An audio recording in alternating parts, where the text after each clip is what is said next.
반갑습니다.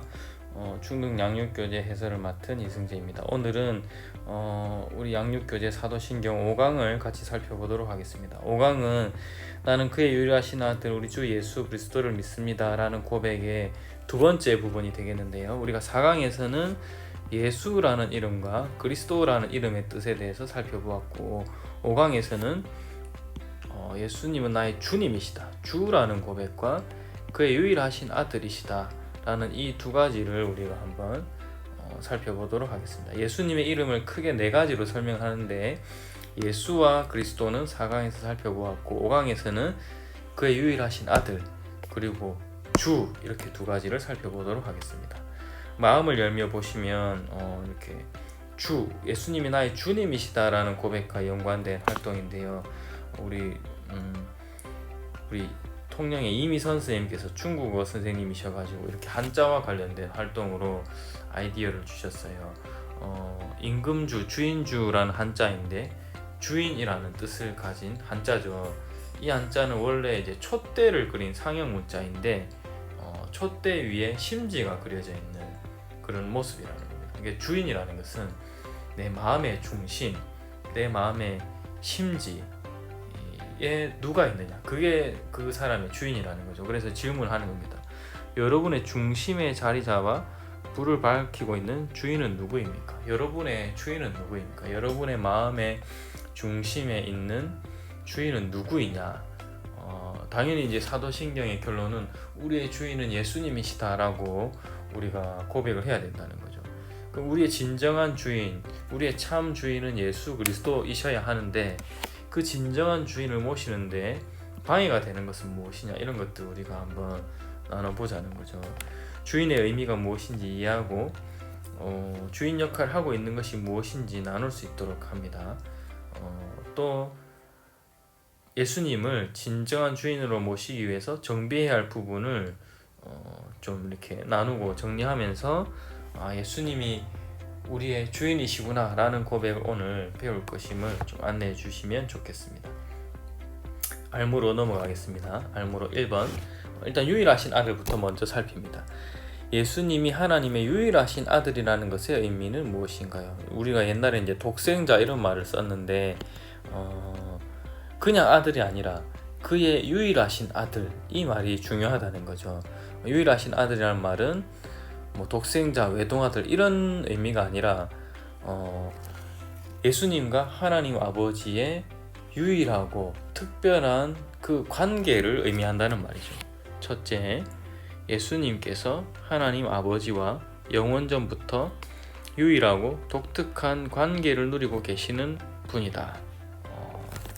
특별한 아들, 유일한 아들, 유일한 하나님과 유일한 관계를 누리시는 분이라는 거죠. 그래서 즉 결국 예수님의 신성에 대한 고백, 예수님이 하나님이시다라는 고백과 같다는 거죠. 하나님의 유일하신 아들이신 예수님은 하나님 아버지와 동일한 신성을 가진 하나님이시다. 곧 예수님은 하나님 아버지와 동등하신, 동일하신 하나님이시다라는 고백이라는 거죠. 둘째로, 예수님이 성부 하나님을 인간들에게 나타내고 보여주며 인도할 유일한 분이시다. 우리의 유일한 중보자이시다 라는 의미라는 겁니다. 자, 그러면 이번에서 그 차이점을 질문합니다. 예수님은 하나님의 유일하신 아들로서 예수님의 아들됨과 우리의 아들됨은 본질적으로 다릅니다. 이 사실 우리에게 주는 교훈은 무엇입니까? 예수님의 하나님의 아들됨과 우리의 아들됨은 다르다는 거죠. 예수님은 영원 전부터 그냥 하나님의 아들이셨습니다. 여기도 나오잖아요. 1번에서도 나오잖아요. 영원 전부터 유일무이하고 독특한 사랑의 관계를 누리고 계시는 분, 아주 독특한 관계, 영원한 관계, 유일한 관계라는 거죠. 그러나 우리의 아들됨은 다르다는 겁니다. 우리는 태어날 때부터 본질상 마귀의 자녀, 진노의 자녀, 죄의 자녀로 태어난다는 거죠. 우리가 하나님의 아들이 된 것은 그냥 태어날 때부터 내가 하나님의 아들로 태어난 것이 아니라 원래는 마귀의 자녀, 죄의 자녀였는데 그 원래부터 아들이셨던, 유일하신 아들이셨던 예수님의 공로로 인해 양자로 입양되었다. 우리는 양자된 아들이고 예수님은 그냥 영원 전부터 아들. 이게 다르다는 거죠. 그러면 이 사실이 우리에게 주는 교훈은 무엇이냐? 원래 우리가 누구의 자녀였는지를 기억해야 된다는 거죠. 그리고 지금은 우리가 누구의 자녀가 됐는지를 기억해야 된다는 거죠. 이 두 가지를 기억한다면 우리는 항상 하나님께 합당한 감사와 찬양을 드려야 한다. 예수님이 유일하신 아들이시다 라고 고백할 때 예수님은 우리와는 다르게 영원전부터 독특하고 유일하신 아들이셨고, 그렇지만 나는 본질상 진노의 자녀고 죄의 자녀였는데 그 유일하신 예수님의 공로로 인해서 나도 이제 하나님의 자녀가 되었다. 하나님을 아버지라고 부를 수 있게 되었다 라는 사실을 기억한다면 우리의 삶에 좀 감사와 찬양이 지금보다는 좀 더해야 되지 않을까, 합당한 감사와 경배를 하나님께 드려야 되지 않을까, 이런 교훈을 우리가 좀 받을 수 있다는 것입니다. 자, 3번 넘어가겠습니다. 3번은 이제 예수님을 주님이시다라고 부르는 것. 이게 어떤 의미냐? 주라는 호칭은 사도신경이 작성될 당시에 로마 제국에서 황제를 신격화시키기 위해서 사용된 호칭입니다. 그러나 초대교회 성도들이 예수님을 주라고 부를 때는 구약의 여호와 하나님과 관련된 호칭이다. 여호와 하나님을 부를 때 주라고 불렀던 거죠.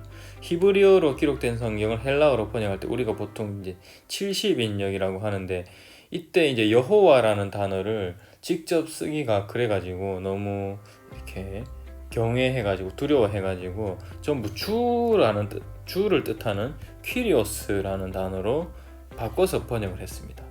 그래서 초대교회 성도들이 예수님이 주님이시다 라고 고백하는 것은 우리 예수님은 성부 하나님과 동등한 하나님이시다 라고 고백하는 것과 같다는 거죠. 그냥 주인님 하는 게 아니라 우리 주님이시다.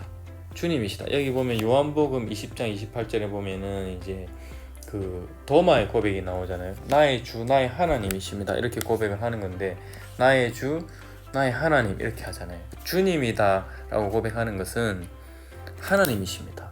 예수님은 하나님이십니다 라고 고백하는 것과 같다는 겁니다. 4번은 이제 시대적인 배경을 살펴보는데, 로마 제국 시대에 사람들은 황제를 부를 때 주라고 불렀습니다. 우리 보통 이제 로마 때나 그런 고대를 배경으로 한 영화를 보면 이제 영어 대사 나올 때 My Lord 뭐 이렇게 하잖아요. 그게 주님 이렇게 부른다는 것은 황제를 부를 때 그렇게 불렀다는 거죠. 초대교회 성도들이 예수님을 주라고 고백하기 위해서 어떤 희생을 감당해야 했을까요?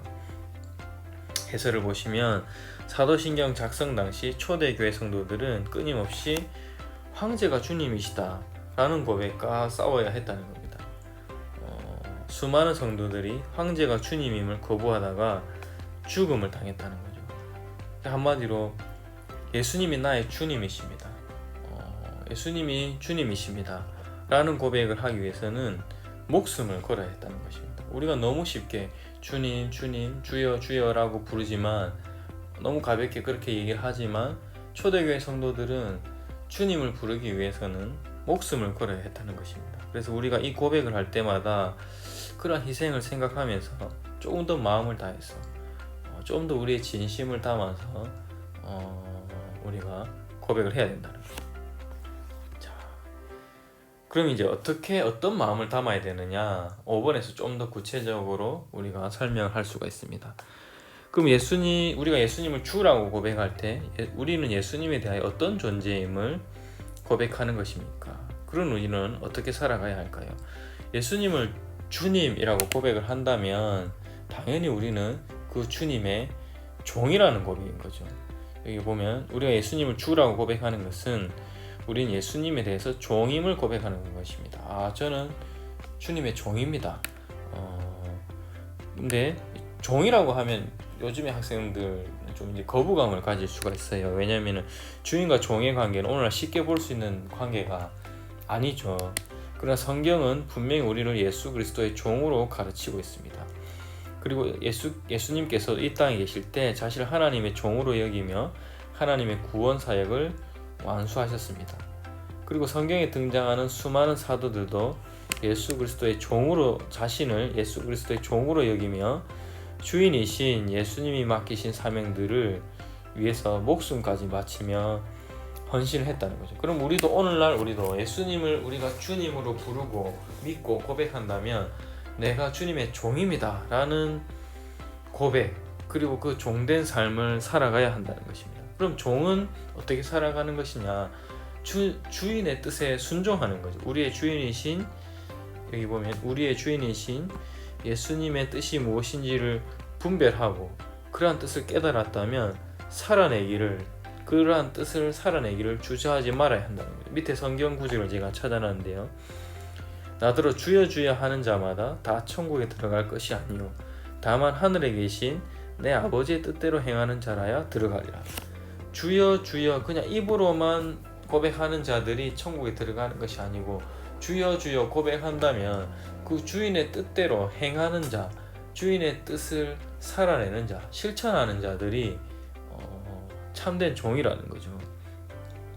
그래서 이제 구체적으로 적용을 하면 우리의 주인이신 주님이신 예수님의 뜻이 아니라면 단호히 거부해야 된다는 것입니다. 죄악의 자리, 죄된 자리, 유혹의 자리에서 우리의 주인이 미워하시는 말과 행동이 있다면 단호히 거부하고 그 자리를 떠야 한다는 거죠. 마치 구약 시대의 요셉이 그랬던 것처럼 우리의 주인이 누구인지를 항상 기억하며 살아야 한다는 것입니다. 바로 이 삶으로 삶으로 나눔으로 좀 이어지겠죠. 삶으로도 이 알므로 5번과 연관된 나눔이 되겠습니다. 우리의 주인은, 이거 보면 우리의 주인은 예수님이십니다. 고로 우리는 예수님의 종입니다. 종은 주인의 뜻을 실천하며 살아야 합니다. 나의 삶은 예수님의 주 되심이 드러나고 있습니까? 우리는 어떤 모습으로 예수님의 주인 되심을 드러낼 수 있을까요? 예수님이 우리의 주인 되심이 우리가 그런 죄악의 유혹을 이겨내는 근거가 될 수 있다는 거죠. 그런 유혹의 자리에서, 유혹의 순간에, 넘어지려 하는 순간에 우리의 주인이 누구인지를 기억했으면 좋겠다, 뭐 이런 말을 해주면 좋겠습니다.